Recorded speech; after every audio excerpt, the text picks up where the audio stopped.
Welcome back to Great Chats with Kit, a series where I profile amazing local designers and find out about their work, what inspires them, and how they're using Adobe tools to enhance their creativity.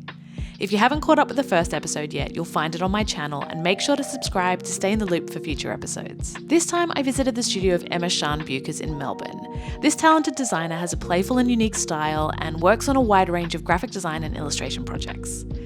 I really loved hearing about all the things that inspire her work and about her journey to becoming a full-time freelance designer. Also, she has a super cute dog called Lemmy who, as you can tell, is the real star of the show here.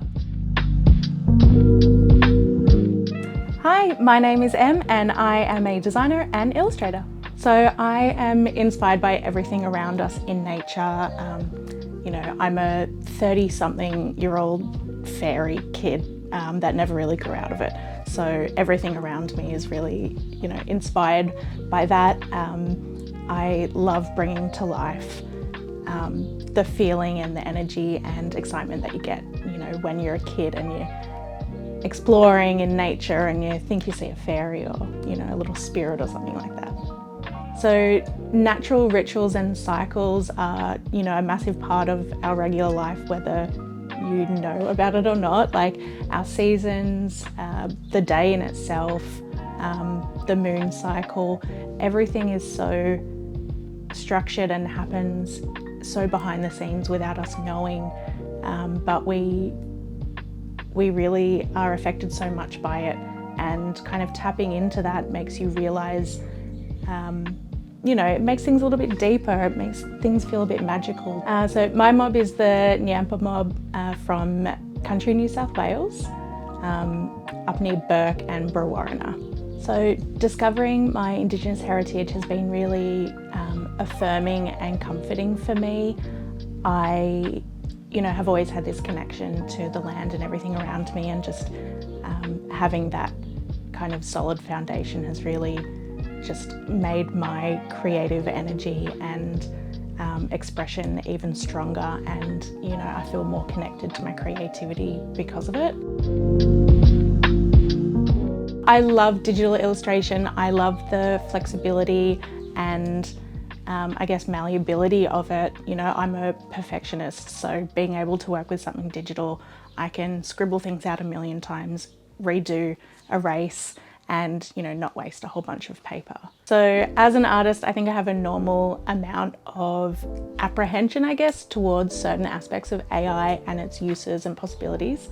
But for me, it's a great tool, using image generators like Adobe Express has available. It's a really simple and easy way for me to be able to generate ideas that aren't ready to come out of my brain yet because I'm too busy jumping between graphic design projects, illustration work, my personal work, and everything's just sometimes a muddly mess, but using those tools really helps me kind of channel things and get things where I need to be. So before freelancing, I was an in-house designer, doing lots of design and illustration work for product, marketing, VM, and I really loved it. The reason why I chose to, I made the decision to go freelance was I had these amazing opportunities come to me, and it was, I guess, the right time. It sounds cliche, but it was the right time, and I think I really just had to honour myself, my creativity, and my goals and dreams. Like I said, I'm a kid at heart, and 5-year-old me would be stoked that I get to draw fairies and stuff for a living. So yeah.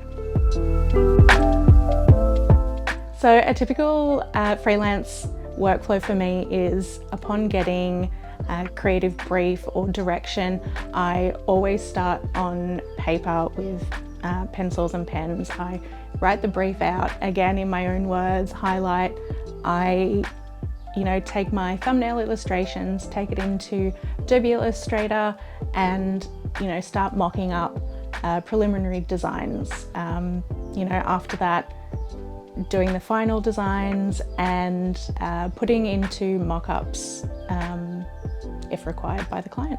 So because I do a lot of very diverse and varied graphic design and illustration work, I I often neglect my own business, my communications with my audiences and potential clients. So I find that jumping onto Adobe Express, I can easily scroll through templates, I can make my own templates, add in everything I need, get inspiration, generate images, ideas, all within a few clicks. I can do it on the computer if I'm in the studio, or if I'm out, I can do it on my iPad, which is always with me.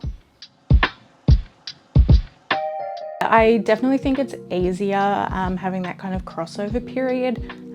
For me, I was doing freelance for years while also working full-time, not only for portfolio, but to get me prepared for full-time freelance life. I definitely have a handful of short and long-term clients. It's very easy to get swept up in the freeing nature of being freelance, but at the end of the day, you also have to pay the bills. So it's going to be a time at the start where things might be a little tough. So having that security of, being able to see into the future, where is your next 6 months, where's your next year, what's that all looking like, is a really important thing. I definitely think that there's going to be more freelance creatives.